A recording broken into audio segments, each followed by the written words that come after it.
Hey there, friends, and welcome back to another 3-Minute Thoughts. My name is Derek, and in the next 3 minutes, we're going to take a look at 1 Kings chapters 22 and 2 Chronicles chapter 18.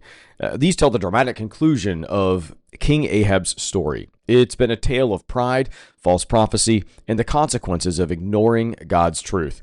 These chapters are also going to bring in King Jehoshaphat of Judah, who comes back into the picture, revealing how godly people can still make unwise alliances. All right, let's take a look at these chapters. Jehoshaphat's alliance with King Ahab was one that was not necessarily determined by God or dictated by God.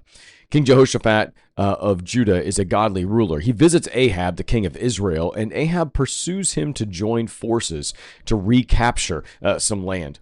It was a strategic city controlled by Syria. Jehoshaphat will agree, but insists they seek the Lord's will first. Ahab gathers 400 prophets who all say, "Go up, you will succeed." But Jehoshaphat senses something is off. He asks if there's a prophet of the Lord available. And Micaiah, son of Imlah, a lone voice of truth, enters.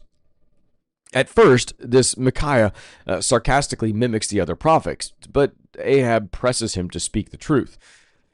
He will then give a vision of Israel that's scattered like sheep without a shepherd. It's a very clear warning that Ahab is going to die. But he also reveals something stunning.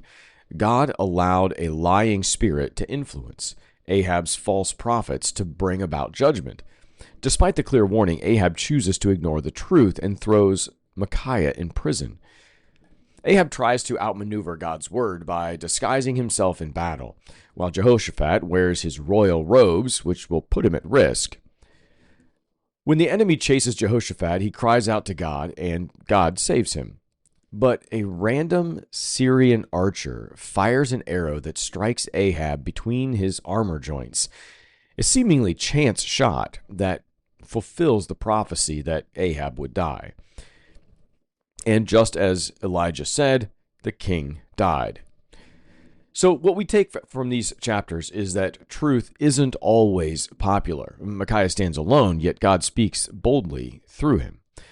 Ignoring God's word brings judgment. Even godly people can be led astray, and God's word always proves to be true, even when it seems unlikely or delayed.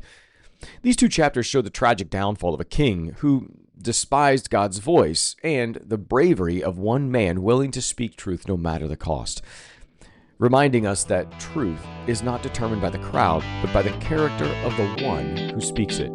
That's it for today. Be well, friends.